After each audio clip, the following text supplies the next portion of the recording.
Enfin, le jour est arrivé où j'ai pu échapper à la vue constante de ton visage. Ces profiteurs, qui ne faisaient que consommer sans contribuer, devaient partir. Ils devraient être reconnaissants pour la charité qu'ils ont reçue tout ce temps. Entendu. J'ai déclaré. Je ne reviendrai pas. Merci pour tout jusqu'à présent. Rapidement. J'ai rassemblé mes affaires et j'ai dit au revoir à l'endroit que j'avais appelé la maison de mes beaux-parents pendant de nombreuses années. En partant, ma belle-mère arborait une expression satisfaite, savourant mon départ. Cependant, seul moi abritais une certaine vérité poignante. Je m'appelle Sarah. J'ai 32 ans et je travaille à distance depuis chez moi.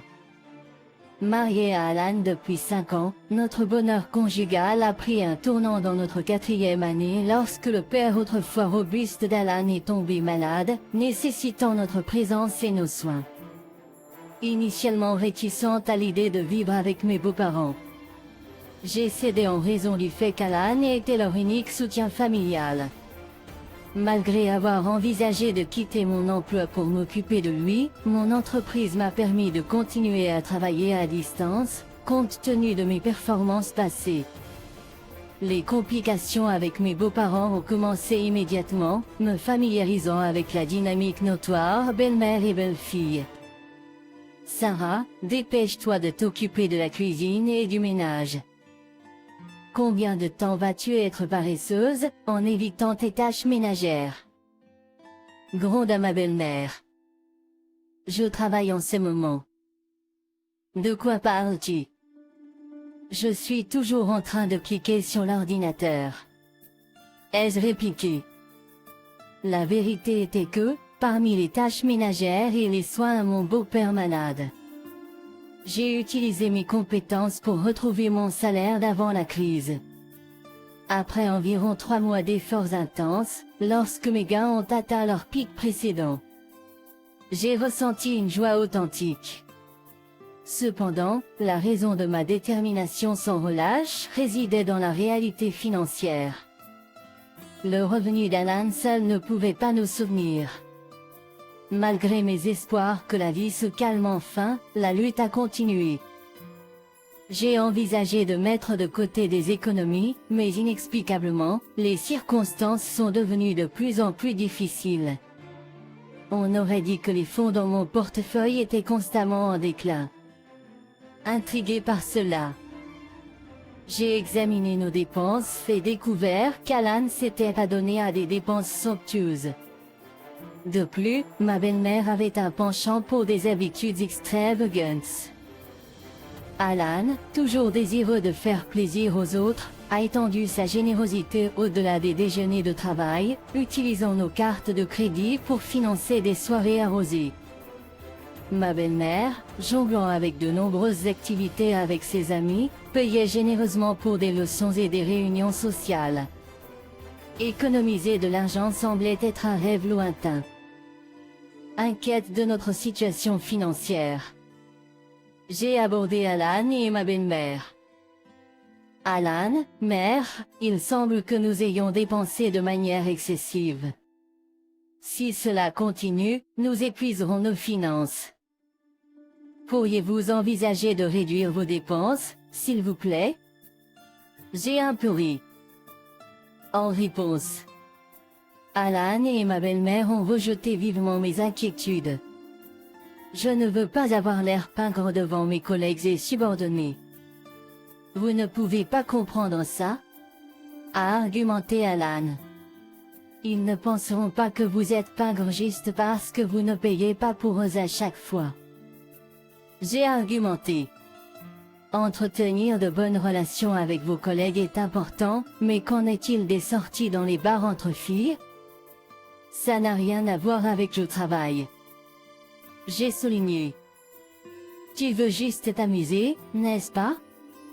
Et quand tu rentres ivre et que tu en parles, même si personne ne te le demande? Ça signifie juste que tu passes un meilleur moment là-bas qu'à passer du temps avec moi. J'ai exprimé ma frustration. Ma belle-mère a pris parti pour Alan, en riant de mes préoccupations. Je suis contente que maman comprenne, et elle a raison. Alan a affirmé. Pendant ce temps, ma belle-mère justifiait ses dépenses, affirmant que si je ne me rendais pas à mes cours, je serais juste enfermée à la maison. Je prends des cours avec mes amis pour profiter du temps limité. Je me suis retrouvée à lutter contre les paroles dures résonnant à mes oreilles, me qualifiant de terrible belle-fille. Leurs remarques pleines de jugement tournaient autour du fait que je me consacrais aux tâches ménagères sans gagner de revenus, me rendant, à leurs yeux, sans droit de me plaindre. L'idée d'être méprisée par une femme au foyer m'a laissé perplexe. En vérité, j'ai travaillé avec diligence, contribuant à un revenu stable au ménage tout en gérant également les tâches ménagères et en prenant soin de mon beau-père. Leur scepticisme et leur ton méprisant, affirmant que travailler à domicile ne pouvait pas rapporter grand-chose, étaient décourageants. De plus, ma belle-mère avait apparemment donné à Alan un récit déformé, laissant entendre qu'elle seule s'occupait de mon beau-père, me décrivant comme une femme au foyer oisive. L'injustice de leur perception m'a laissé sans voix. Malgré les innombrables moments où j'ai envisagé de quitter cet environnement difficile, l'encre qui me retenait était mon profond souci pour mon beau-père. Depuis les premiers jours de mon mariage, il m'avait toujours traité avec gentillesse, en contraste frappant avec Alan et ma belle-mère. Ces expressions de gratitude, me reconnaissant comme une merveilleuse belle-fille, résonnaient dans mon cœur. Chaque fois qu'il avait besoin de soins, il s'excusait du fardeau tout en exprimant sa gratitude pour mes efforts. En ces moments, j'ai trouvé du réconfort et un but en prenant soin de lui. Je ne pouvais pas imaginer le laisser aux caprices d'Alan et de ma belle-mère. Les dynamiques reconnaissant mes contributions à maintenir la stabilité financière de notre foyer, ces paroles d'appréciation reconnaissant l'importance de mes efforts sont devenues une source de force.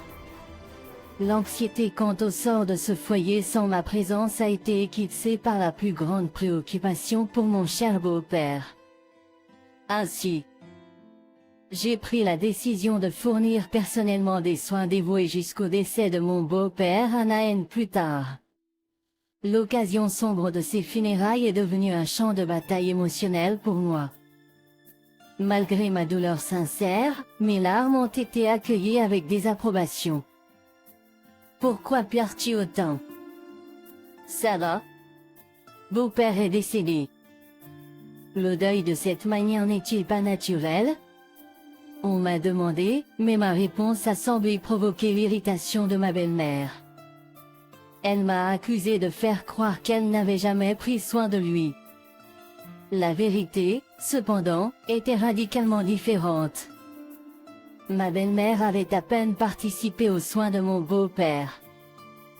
Sa préoccupation pour ses loisirs et ses sorties fréquentes m'avait laissé comme principal aidant. Malgré mes efforts, elle se décrivait comme opprimée et pitoyable belle-mère aux yeux des autres, me dépeignant comme une cruelle belle-fille. Aux yeux des proches, il semblait que j'étais trop dur envers ma belle-mère. Même au milieu du deuil, je me suis retrouvée critiquée par ceux qui comprenaient peu la dynamique. Frustrée, j'ai choisi de m'éloigner des proches. Cependant, cette décision n'est pas passée inaperçue d'Hélène, qui est venue me trouver avec des plaintes. Tu as embarrassé maman devant tout le monde, m'a-t-il accusé. Ça n'a aucun sens. Je pleurais seulement la mort de mon beau-père. Malgré cela, ta mère m'a dit qu'il était étrange que je pleure. Je n'ai jamais dit qu'elle n'avait pas du tout pris soin de papa. J'ai simplement parlé du deuil de la perte de mon beau-père, que j'ai toujours pris soin, je me suis défendue. Dans l'escalade de l'argument, Hélène m'a accusé d'insulter sa mère et a suggéré que si cela me dérangeait tellement, j'aurais dû m'occuper de son père moi-même. Le conflit s'est intensifié, provoquant l'intervention des proches qui ont finalement mis fin à notre grêle. Suite à cet incident, j'ai gardé un silence complet avec mon mari. Après la conclusion des funérailles, un avocat est arrivé pour discuter de l'héritage. L'avocat a commencé: j'aimerais discuter du contenu du testament concernant la succession de votre défunt père. Tout d'abord, à la femme et à la belle-fille Sarah, il a laissé la moitié de son argent à chacune de vous. À son fils Hélène, il a laissé la propriété de la terre familiale et de la maison. Ma belle-mère a demandé: et si Hélène reçoit la terre et la maison? Est-ce que cela signifie que tous les autres actifs vont à la femme? Pourquoi Sarah reçoit-elle un héritage? Pour les soins dévoués qu'elle lui a prodigués, il a voulu exprimer sa gratitude en lui donnant une partie de l'héritage. Cette décision ne peut être modifiée. Incapable d'accepter cela, ma belle-mère a accusé: je n'arrive pas à le croire. Tu t'occupais de lui juste pour obtenir l'héritage, n'est-ce pas? Je me suis défendue en expliquant: j'avais une bonne relation avec mon beau-père depuis mon mariage. Je m'occupais de lui pour exprimer ma gratitude. Ma belle-mère a continué ses accusations, suggérant qu'il s'agissait d'abus psychologiques.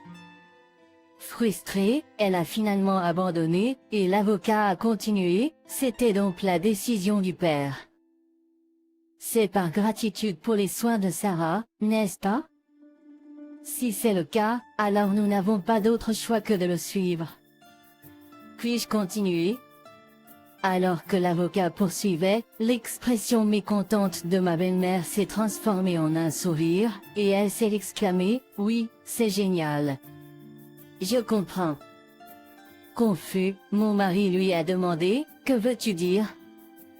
Mais ma belle-mère semblait satisfaite et a expliqué: maintenant que la vie de papa est terminée, il n'est plus nécessaire de compter sur Sarah. Son héritage n'est rien d'autre qu'une indemnité de départ. Nous n'avons plus besoin d'elle dans cette maison. Ma belle-mère avait mal compris les intentions de mon beau-père, tout comme il l'avait prévu. En réalité, il avait discuté de ce plan avec moi avant son décès. Il voulait que je sois libérée des contraintes de cette maison après sa disparition. À l'aide du testament, il a habilement trompé mon mari et ma belle-mère, faisant paraître naturel que je parte, exactement comme il l'avait prévu. Ma belle-mère, interprétant mal les intentions de mon beau-père, a vu le testament comme une opportunité de me chasser de la famille, dissimulant mon désir réel de partir. J'ai répondu à son choc en disant: beau-père, pourquoi me traites-tu ainsi? Même à papa. Je n'étais que quelqu'un qui s'occupait de lui. Hélène, tu ne peux plus comprendre Sarah, n'est-ce pas? Pourquoi ne la divorces-tu pas? Regardant Alain avec des yeux larmoyants.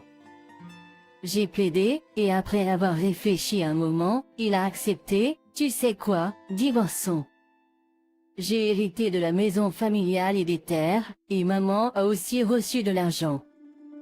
Il n'y a plus aucun souci à se faire pour vivre, donc il n'y a aucun problème si Sarah part. Que veux-tu dire par là? Exactement ce que j'ai dit. Je me sens mal de demander, mais pourrais-tu quitter notre maison et accepter le divorce? Comprenant qu'il n'y avait plus de place pour moi là-bas. J'ai accepté, compris. Je suppose qu'il n'y a plus de place pour moi ici. Avec une pointe de retenue. J'ai récupéré le document dans le tiroir et je l'ai remis à mon mari. C'était un avis de dépôt de divorce, préparé après notre précédente dispute. Mon mari l'a signé promptement, exprimant: enfin, je n'ai plus à m'occuper de toi. Un profiteur qui ne travaille pas devrait juste partir. Tu devrais être reconnaissant que nous t'ayons supporté, un profiteur total. Vrai, non? D'accord. Je comprends. Je partirai. Merci pour tout jusqu'à présent. En partant, ma belle-mère semblait ravie, ignorant ce qui se passerait dans l'avenir de leur maison. Une fois sortis de chez eux, je n'ai pas perdu de temps et j'ai immédiatement soumis l'avis de divorce à la mairie. En arrivant dans l'appartement que j'avais loué à l'avance, la pièce spacieuse résonnait de ma joie quand j'ai exclamé « Enfin, je peux être seule. C'est génial !» Je me sentais submergée de joie d'être libérée d'un mariage difficile. Ma gratitude sincère s'étendait à mon beau-père pour avoir conçu le plan qui a permis mon évasion de la maison de mes beaux-parents.